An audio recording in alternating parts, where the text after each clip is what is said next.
Welcome to Money Matters TV. My name is Paul Mitchell. I'm your host for today's show, and I'm joined by our co-host, Ken Jordan of Freedom Mortgage Corp. Ken, welcome to the show. I think we're going to have a really good show. How are you? So, Ken, you're with Freedom Mortgage. I'm with Upland Business Capital, both in the financial arenas and all. Been a pretty tough year for most of us. How are things been going with you in terms of financing, I guess, homes and financing people that like to buy investment real estate also? Well, you're right. It's been a very interesting year, and while volume is high, and from a standpoint of helping as many people as we can, that has been fantastic. There's just an awful lot of opportunities out there for people to, save money on their interest rates as well as financing other properties. Homes have equity where for a long time they didn't have equity. So people were able to sell with a little bit of profit to roll into their next house or refinance, take cash out.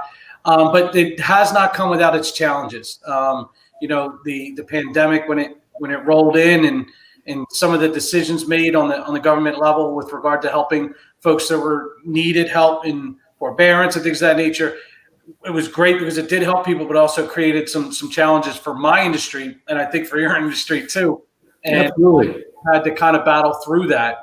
We've dealt with overlays and job loss and how it's going to impact approvability. I know you guys dealt with a lot of forbearance issues when it came with conventional or commercial financing on investment properties, right? Well, not too much in the way of forbearance. Everybody wants forbearance, but that's the difficulty in making new loans. How do we know that the source of repayment is going to be viable in 3 or 6 months? And even with, I'm not really in the home mortgage business like you are, but how do your lenders say, okay, the person still has their job, but how long is that going to last? So what industry they're in, that type of thing. How do they get comfortable with that? Well, they are under the assumption that the job loss, the lack of income was short-lived and will be short-lived with the vaccines coming out and the country coming hopefully on the other end of this pandemic. But during the height, if a borrower lost their job due to layoffs or any kind of pandemic-related loss, they didn't qualify, and there were situations where people were, under contract, no longer had qualifying income, and they just weren't able to qualify. But now, as people are coming back to work, the hope is that their job gap wasn't too large, and their work history prior to the pandemic has a huge impact on our ability to kind of create that qualifying income or that history of receipt. Because we can't tell the future, but the past is the only indication we have of what's going to happen in the future. Yeah. Talking about investment properties, a lot of them in the last few years have been sort of speculative. People buying places, fixing them up, flipping them for big profits and that type of thing. Has that market still been pretty strong? What's interesting about the investment property market is, let's talk about the flip side first, right? The people who are buying the houses, fixing them up and selling them. Right. The inventory is so low that if you're purchasing a single family residence with the intention of putting, repairing it, putting it back on the market for sale, you're going to be putting, hopefully you're going to be putting that market back into, or that house back onto the market in a low inventory environment, which should give you a reasonable expectation you'll get your number. But the challenge for people who are flipping properties right now is that they're paying a premium even for the house that needs to be fixed up. Wow. So you're paying the premium. You just want to make sure that there's enough spread there for you to put your repairs into it, put it back on the market, and sell it for a profit. And I think that that's still currently the case. How long that lasts remains to be seen. As far as the buy and hold market, we are seeing folks who have been able to purchase, but they're looking at reserves. They want to make sure that you have enough money to carry that mortgage payment for at least 6 to 12 months without any rent coming in, because let's face it, the federal government just said you don't have to pay your rent. Well, if you're an investment property owner and you don't have the rent coming in because the person lost their job, they want to make sure that you can carry that. So we do have new asset-based restrictions or overlays to make sure that folks can carry that payment if their tenants are not paying. Yeah. What's your advice to our viewers today if they're looking to buy a new home? Anything different now than it was 12, 18 months ago?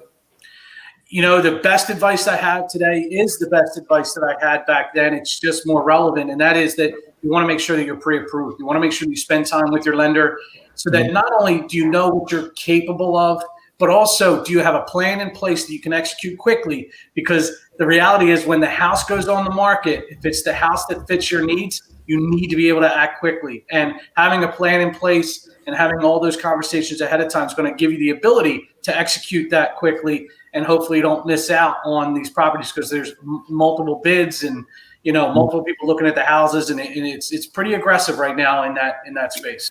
Yeah, I bet. Yeah, in the I'm more involved in commercial financing. We're financing the businesses themselves, and it's tricky too. If the industry isn't still strong. I mean, rather restaurants were always a high thing for bank finance or anything like that. But of course, these days it's even worse. But certain industries are still pretty strong. I think it's healthcare and technology and things like that. So it's an interesting market.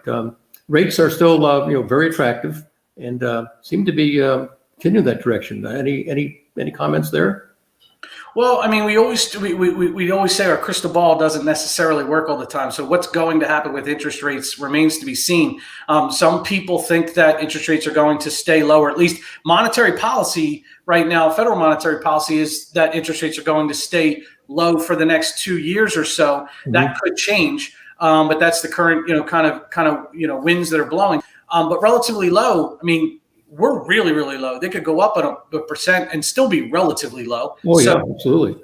It's tough to say where they're going to be in a meaningful terms in the next 6 to 12 months. But, at the end of the day, the idea is that hopefully we'll stay low long enough to get through the economic downturn that we're seeing right now. And as always, low rates usually helps with economic growth. Just the other end of it's going to be interesting. Yeah. Well, interesting story there, Tim. Ken, I really appreciate the advice and all. Now we have a question from one of our viewers, Rachel Vance of Philadelphia asks, and this is right up your alley, Ken, for a down payment, are there any assistance programs available for me? That's a great question, Rachel. And yes, there are programs out there. Most down payment assistance programs are going to be geared towards first-time buyers. So if you are a first-time buyer, there are programs out there that are going to help you with down payment. They also come with income restrictions, a lot of them. So some people do actually make too much money for the down payment assistance. But there are low down payment programs out there. And if you can use a low down payment program, which you don't have to be a first-time buyer, if you can use that in conjunction with a down payment program, there are programs that can get folks into houses, first-time buyers into houses with very little money out of pocket. Yeah. One of which comes to mind is an interest-free second mortgage. The Pennsylvania State Housing Finance Agency has a program where if you're a first-time buyer making below a certain level, you can take out up to $6,000 in an interest-free loan. You do pay it back interest-free, and that money can be used towards down payment. Wow. Okay. God bless debt. ways to do these things. Well, thank you very much, Rachel. Hope that answers your question. If other viewers have a question that they would like to pose to Money Matters TV, here's how you do that. You can have your questions answered on Money Matters. Please go to our website, money-matterstv.com. On our homepage, click on the banner on the right that says, Send us your questions. While you're on our website, you can find information about our host and guests, as well as show notes and links about this show and past shows. Money Matters is also available as a podcast on iTunes and Stitcher, so you can listen to Money Matters while you're on the go. That website address, again, is money, MONEY, -matters, MATTERS, TV.com.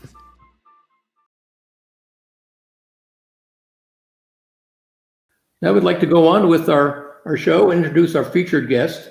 Featured guest is Joshua C. Irons, who's CEO of River Avenue Digital.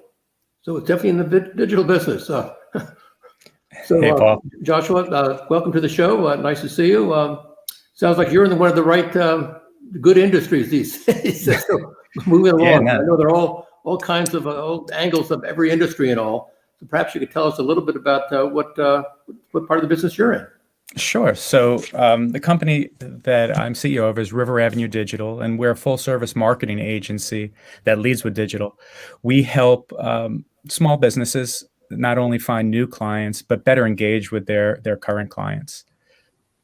We're located right outside of Philadelphia, right by the airport in Prospect Park, and we've been around 3 years, and we're a growing team. Josh, question. Yeah.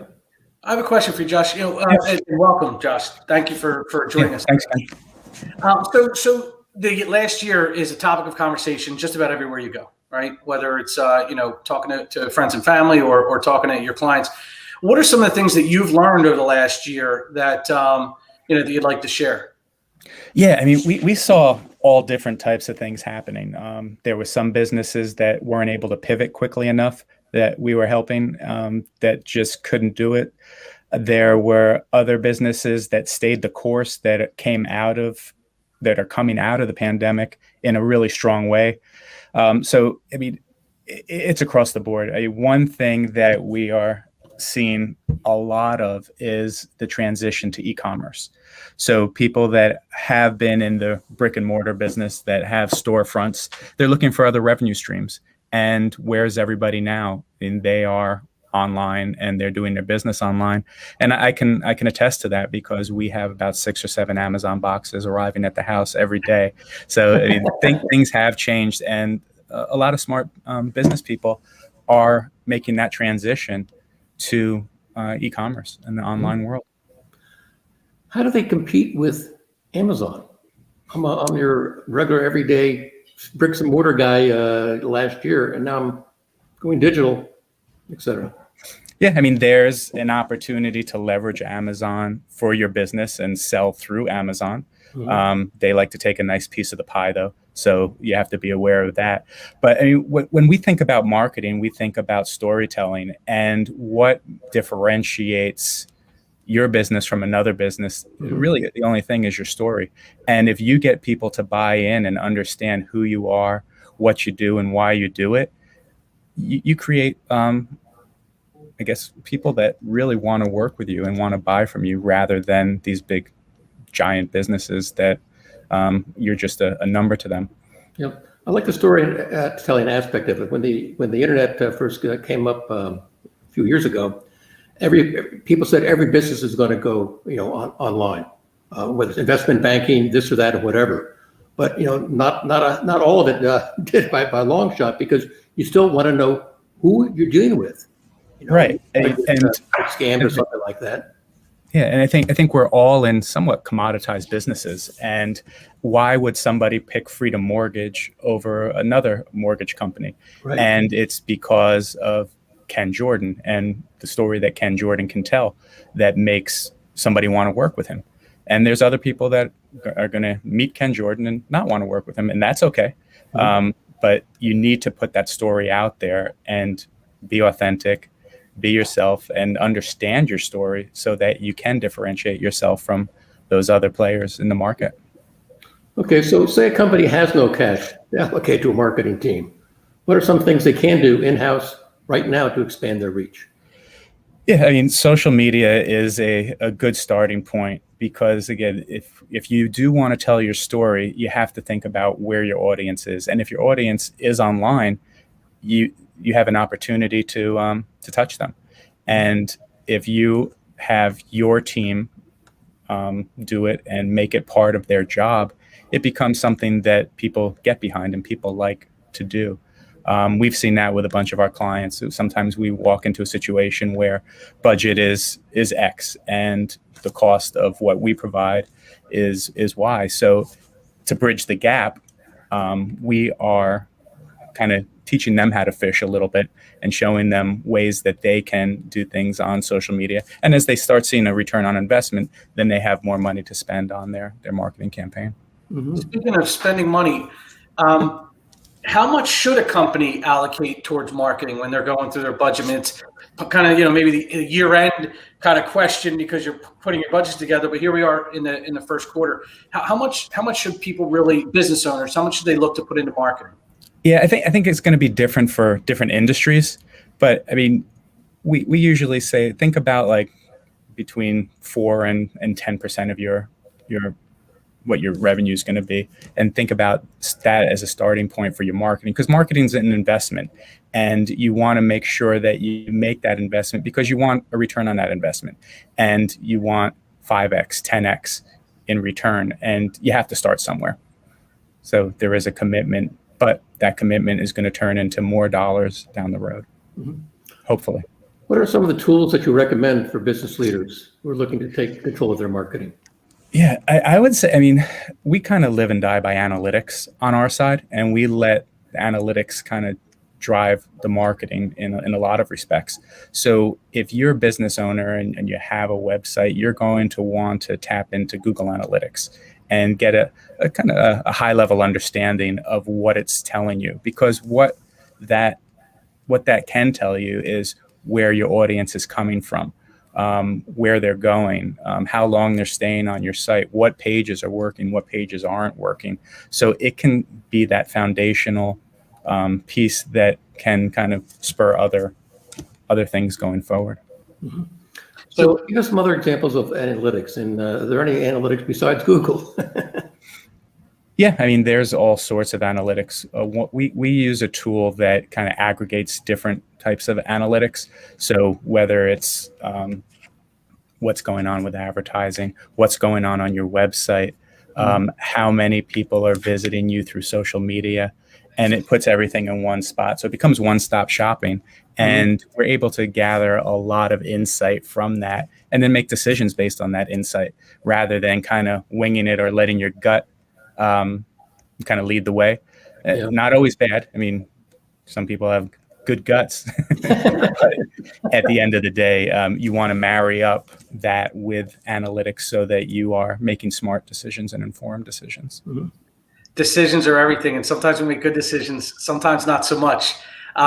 In your experience of the last couple of years, give us an example of, a cautionary tale. What are some of the things people have done that you learned from, or maybe it was something you implemented that you learned from that you could share with us to not make a mistake?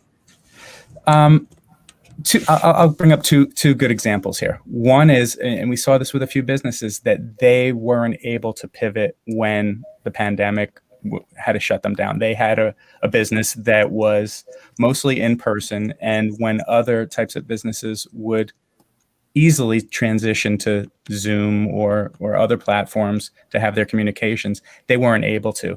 And it was kind of like steering the Titanic, right? And they had to make a lot of decisions, a lot of investments, but the more agile your business is, and the more thought you put into it, the easier it is for you to kind of turn away from the iceberg. So we saw that. I think another cautionary tale is that no matter what your business, and we saw this early on in our business, is that you're in the business because you're a subject matter expert. We're subject matter experts in marketing and digital marketing and getting your story out there. There's been situations where our team took too much instruction from the client and forgot that we are the subject matter experts. So I think that was a lesson well learned early on in the evolution of River Avenue Digital, where we said, you know what, we need to tell it like it is, and the campaign will run much better if we're not taking instruction and we're giving the advice that somebody's paying us to give them. Georgia, what is the River Avenue? Is there a River Avenue that you're named after? Great story. My grandfather was a very successful businessman, and he grew up on River Avenue in the Bronx, New York. I am a giant baseball fan, and River Avenue is also where Yankee Stadium is. So I married two passions together in my life and decided that, Is that the East River or the Hudson River? That is East. East River, okay. Yep. So what trends, so obviously things blew up. Zoom, became a thing, and Microsoft Teams. What are some of the other trends that you think are going to continue post-pandemic that we picked up along the way, and what are some you think are going to fizzle out? I mean, I think it kind of actually, the Zoom, and I think this is not going to fizzle out. I think people have realized that they don't have to travel 45 minutes or an hour to go to a meeting, and they can be just as effective using Zoom or another platform. So I think this is here to stay, and I'm very glad it's here to stay, because one of the reasons I started River Avenue Digital was so I didn't have to travel anymore. So this makes my life a lot better. I mean, artificial intelligence, we hear that as a kind of a place that, a lot of businesses are building off of. So keep thinking about artificial intelligence and how it can help businesses be more successful in these times. Other things that are kind of taking hold are chatbots. So if you go to a website and you want immediate attention, some good websites have the ability to talk to somebody, and they don't have to be a real person. So again, artificial intelligence kind of puts itself in there.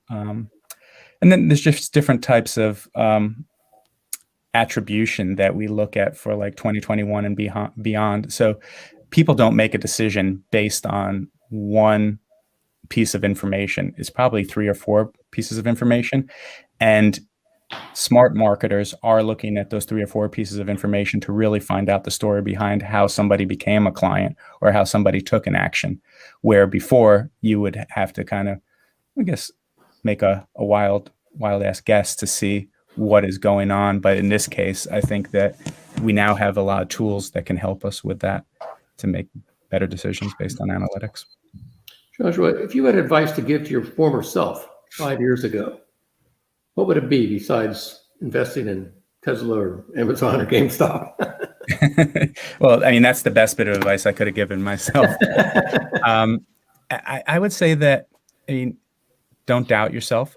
When Kenny mentioned decisions, make a decision and stick to that decision, and keep pushing forward to make yourself better on a regular basis. I mean, I came from a world where I was running companies, but they weren't my companies. And I wish that I would have told myself, you know what, get on the saddle, do it yourself. You can do it. And then also get permission from my wife to do it too. Always good advice. Yes. So we were offline chatting about a new person you just brought on your team. And I had a question. As you know, you help business owners, and you are a business owner. So you're in a very unique position to kind of practice what you preach. So what are some of what's some advice you can give to business owners on, what do you look for when it comes to bringing people onto your team, and how do you evaluate your talent and what you bring on and who you bring on? Yeah, there's a few things, and that's a great question. And there's a few things that I often think about when we bring somebody new on the team. And a lot of it comes down to self-awareness. So understanding where the gaps are for myself and the other members of my team, and then finding the right person to kind of fill those gaps. I think that is a good way to approach the hiring process. I also look for leadership. Even if it's an entry-level position, I want people on the team that can grow into leaders and kind of take the ball and run with it. Because things have changed, right? We're not all sitting in the office together. People need to be able to kind of not go A, B, C, but maybe it's C, A, B, and make decisions by themselves because they don't have somebody looking over their shoulder. And we need somebody that kind of fits that mold, that isn't afraid to make a decision, that will push the envelope a little, and most of all, not be afraid to fail. Josh, any advice for, say, a young person, new college graduate or whatever, that is interested in the digital space? Yeah, I mean, there's a lot of reading to do out there. I would say, pick up a book and then actually start doing it. The best advice is, open yourself up, take a project on, whether it's paid or not paid, just so you get some of that real world experience. Mm-hmm. And I'd say that's probably a good place to start. Josh, we evolved digitally from, the website, email, what we were able to leverage email for. The technology grows, and usually it starts in the pre-teens and works its way into the mainstream. So from a business standpoint, where are we with Snapchat and TikTok? I mean, are these that businesses really should be using yet? I would say know your audience.